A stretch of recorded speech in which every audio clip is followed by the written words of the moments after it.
సమరం హెల్త్ ఛానల్కు స్వాగతం. ఈరోజు మనం నోట్లో పుండ్లు తగ్గించే కొన్ని చిట్కాలు తెలుసుకుందాం. నోటి పుండ్లు ఇలా మాయం. తేనెలో ఔషధ గుణాలు పుష్కలం. ఇవి నోటి పుండ్లను తగ్గిస్తాయి. కాబట్టి తేనెను నేరుగా పుండ్ల మీద పూయాలి. నోట్లో తేనెను ఉమ్మితో కలిపి మింగేస్తూ ఉంటాం కాబట్టి ప్రతి 2 గంటలకోసారి తిరిగి తేనెను పూస్తూ ఉండాలి. ఇక సోడా ఉప్పు. ఒక గిన్నెలో సమపాలలో సోడా ఉప్పు నీళ్లు కలుపుకోవాలి.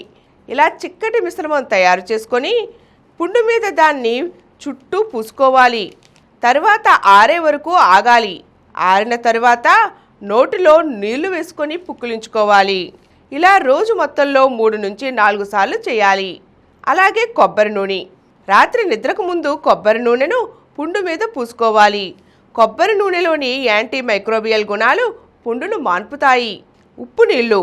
గ్లాసు గోరువెచ్చని నీళ్ళలో చెంచా ఉప్పు కలపాలి. ఈ నీటితో నిమిషం పాటు నోరు పుక్కిలించాలి. తరువాత ఉప్పదనం తగ్గడం కోసం మామూలు నీటితో పుక్కిలించాలి. ఇలా రోజుకు 2 నుంచి 3 సార్లు చేయాలి. 3 రోజుల పాటు చేస్తే చాలు. ఉప్పు యాంటీసెప్టిక్గా పనిచేస్తుంది కాబట్టి పుండు త్వరగా మానుతుంది. లవంగ నూనె. దూది ఉండను లవంగ నూనెలో ముంచి పుండు మీద ఉంచాలి. నూనెను పుండు పీల్చుకునే వరకు ఆగి దూదిని తీసేయాలి. లవంగ నూనెలో యాంజెనల్ పుండును త్వరగా మార్పుతుంది, నొప్పిని తగ్గిస్తుంది. కొబ్బరి పాలు. రోజుకు 3 సార్లు చొప్పున 3 రోజుల పాటు కొబ్బరి పాలతో నోరుని పుక్కిలించుకోవాలి. లేదంటే నోటి నిండా కొబ్బరి పాలను తీసుకొని ఆ బుగ్గ నుంచి ఈ బుగ్గకు మారుస్తూ నిమిషం పాటు ఇలా చేసి ఉమ్మేయాలి. కలబంద. కలబంద ఆకును మధ్యకు కోసి గుజ్జు సేకరించి దాన్ని పుండు మీద పూసుకోవాలి. కలబంద గుజ్జు చల్లగా ఉండి ఉపశమనం అందిస్తుంది.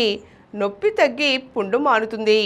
టీ బ్యాగ్ను నీళ్ళలో తడిపి పుండు మీద ఉంచి ఒత్తి పెట్టాలి. అలా అరగంట పాటు ఉంచి నీళ్లతో కడిగేసుకోవాలి. ఇలా రోజుకు 2 సార్లు చేస్తే ఫలితం ఉంటుంది. ఈరోజు మనం నోట్లో పుండ్లు తగ్గాలంటే ఏమేం చేయాలో తెలుసుకున్నాం కదండి. మరిన్ని అంశాలతో మళ్ళీ కలుద్దాం. ఈ కార్యక్రమం మీకు ఎంతో నచ్చింది కదా. ఇటువంటి మరిన్ని వీడియోల కోసం అనతి కాలంలోనే 21 కోట్ల వ్యూస్ సాధించిన సమరం ఛానల్ సమర్పించు సమరం హెల్త్ ఛానల్కు సబ్స్క్రైబ్ చేయండి, లైక్ చేయండి, మీ ఫ్రెండ్స్కి షేర్ చేయండి. అలాగే ప్రక్కనున్న గంట సింబల్ని ప్రెస్ చేయడం మర్చిపోకండి.